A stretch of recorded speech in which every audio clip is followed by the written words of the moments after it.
We are back on Inside Politics. Our guest today, Steve Cavendish, editor of the new Nashville Banner.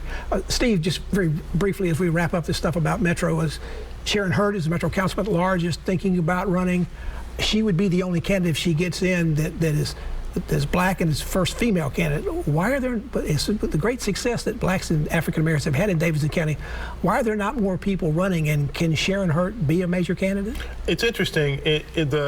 African American candidates have done very well, particularly in judicial elections, in low turnout elections where kind of the hardest core voters and African Americans in Nashville are among the most dependable voters out there, have done very well in the last couple of judicial cycles.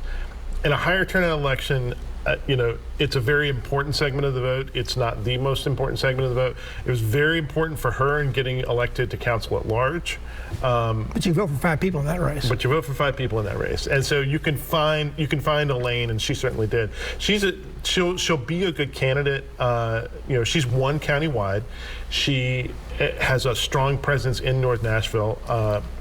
Mayor Cooper, I believe, is counting on significant support within the African American community, and so a strong candidate like her would certainly cut into that. Let's move on to the one statewide race this year that's coming up in November. Governor Bill Lee, like all our governors who could serve 2 4-year terms, is he looking like he's going to be pretty easily reelected? There's a Nashville doctor who's the Democratic nominee, Jason Martin.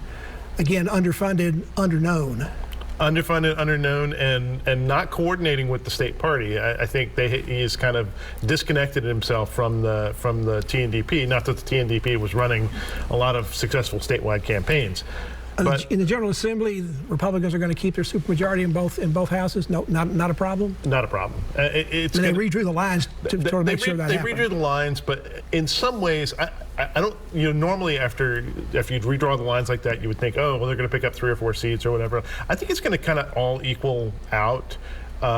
Maybe +1 or +2 on the House side, but I don't think you're going to see any sort of big shift, because I think they've won just about everything you can possibly win in the state.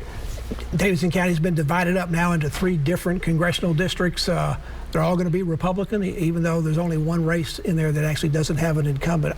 These 3 races appear to be very, very quiet.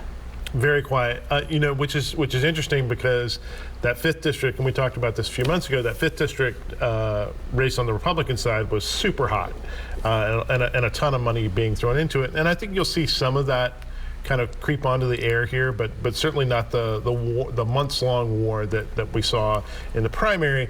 But those should all be Republican wins. Heidi Campbell, I think, will get closer to Andy Ogles than Randall Cooper will to John Rose. The Facebook ad she has up that she's 3 or 4 points ahead is probably maybe not completely accurate. I think that's aimed at energizing the base and energizing fundraising as more than it is kind of an actual predictor of outcome.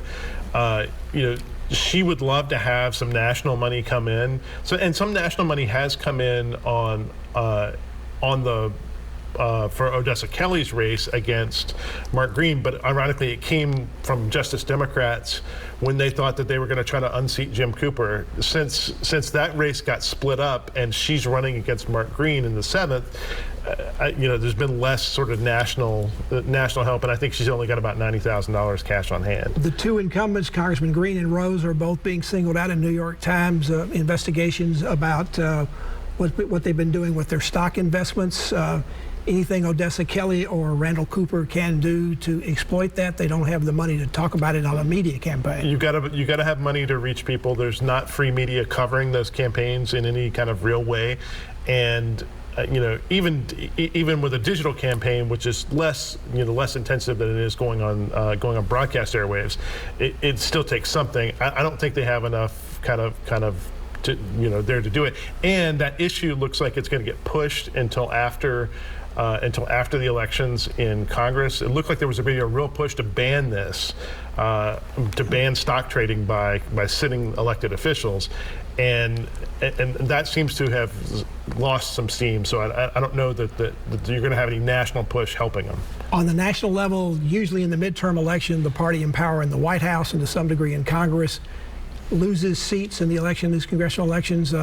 Democrats thought at first they were going to get swallowed up by a big red tsunami in both the House and the Senate. Now the polling looks a little bit different. Even 538 website says that there's a pretty good chance, 70%. They say that the Democrats are going to keep the Senate, 70% chance the Republicans take the House. Can we trust polling anymore?